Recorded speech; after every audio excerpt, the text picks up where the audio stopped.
Alright, if you're a car enthusiast like I am, any small things like somebody leaning against your car or sitting on the f***ing hood of it or trunk of it is gonna bother you, and here's why. If there are micro-abrasive materials such as sand on your trunk or hood, whenever somebody sits on it and drags their fucking ass across it, guess what's gonna happen?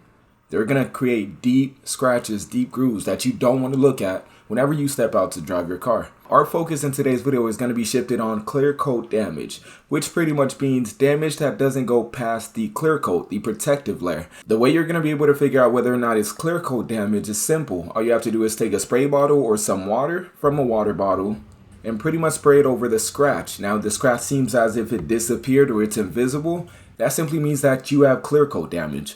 Now, say for example, you use the same exact water test on the scratch and you could still see it even after wetting the surface. That means you got to the base coat, which is the actual color of the car. So if your car is black and you put water over it, that scratch doesn't disappear. That means you got to the bare metal or the base coat. Now, the same exact method I will be showing you to fix the clear coat will be applied to the base coat also. Now, here's this corrective pen that you're able to buy from AutoZone or Advanced Auto Parts, any of your local repair shops. Now, the way you're going to be able to tell what color the car needs is simple. You go to the driver's side, open the door up. You're going to find a sticker somewhere on the brim of the door frame.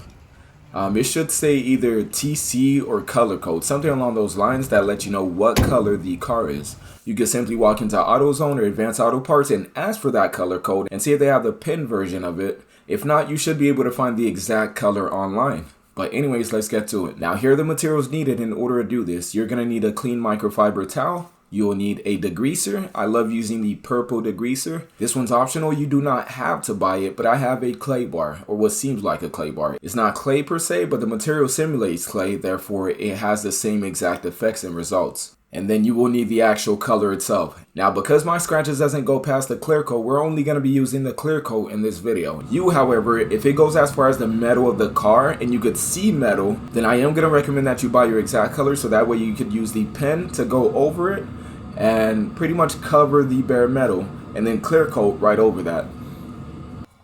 Step 1, you want to take the microfiber towel and your degreaser. You're going to be spraying over the surface to prep it prior to painting over it, or clear coating in this case. Say for example, there's specks of dust that you cannot get with a microfiber towel. That clay bar will be able to pick it up. Okay, perfect. So once you have prepped the surface, the very next step is to use the clear coat right over that line. You want to apply it as thin as possible because if you apply too much, it'll be obvious. You'll see little waves and ridge patterns when you get close to it. Mine, I didn't really care too much, so I went excessive with it, and you are able to see that ridge pattern in that patch there. But once you step away from the scratch, it is no longer obvious. Me personally, I will not leave my car looking like this. Even though nobody else will notice it, I know it's there. I forgot the exact name of it, but it is a professional polishing tool that I'll be using for the surface of my car to get rid of all the scratches and stuff. So it's going to have a cutting compound and also the actual polishing tool. I am going to have all the products and materials I use down in the video description below. Now, if you have a specific color code you need assistance with finding, I am going to be able to help you. There you have it, guys. If you have any questions, be sure to let me know what it is down below. I do car repair, troubleshooting devices. I know how to fix computers, laptops, install security systems. I could do pretty much everything you can fucking think of. Anyways, guys, Benji D here from Get Fixed. It was great talking to y'all, and I'm out. Subscribe, like, comment, do all that shit. Peace.